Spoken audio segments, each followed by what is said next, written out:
When you buy clothing, you will find on the tag somewhere directions for how to clean it properly to avoid ruining the garment if you value what you have purchased.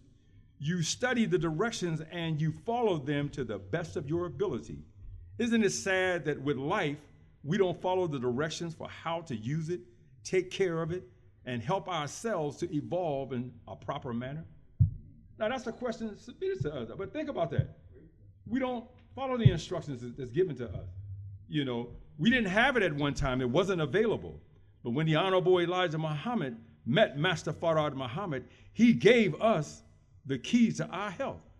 And Master Farad Muhammad relayed these words to the Honorable Elijah Muhammad. He said, Kareem, which is what he called him back in the 30s, he said, tell the followers, the key to their health starts in their kitchen.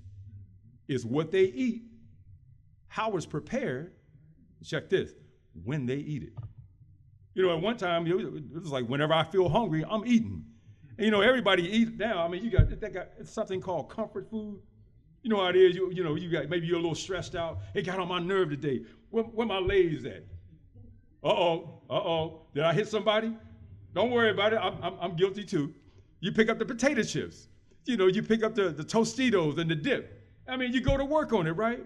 Comfort food. But if you're not eating it at the proper time, it tastes good, but it's not working good for what this wonderful and magnificent house that Allah has gave to us. Y'all all right? Yes, walk on with me. It said, those directions for life are in the scriptures brought by the prophet, but they are buried under the teachings that make us uncomfortable in getting ready to live the life and the problems in life that we are confronting right now. I often notice how people go into houses of God with such reverence. Think that over.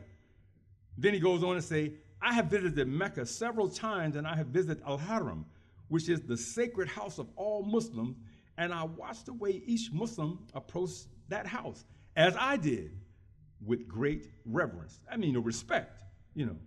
Then he goes on to say, of course, the house is the house made of stone. I have visited St. Peter's Basilica, and I watched the reverence with which the Catholics and visitors approach that magnificent structure. I've watched the dedication of religious houses, and I see how spiritually minded people act in a religious house.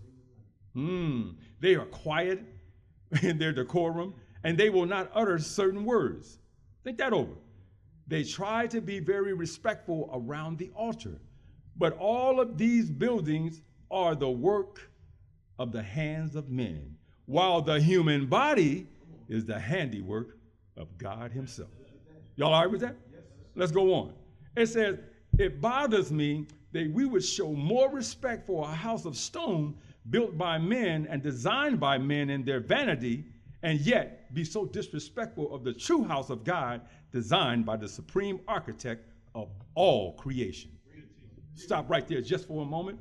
We're gonna take a short break and I'm gonna go to this right here. Now, here we go. Walk with me, family. I wanna say this, the reason I'm leading up to this. Last week I wasn't here. I'm usually here on Sundays. I try to make all the meetings, but I'm usually always here on Sundays. I wasn't here last week because I went to attend the funeral of a family member. Well, actually, it's my wife's aunt, and she's the last of 10 children. Well, she's next to the last. My wife's mother is the last one. So it was really heavy. So I went and we got there. But the point I want to make is, she was 106.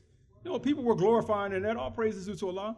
We were glorifying in that. And that's a big number to reach nowadays. However,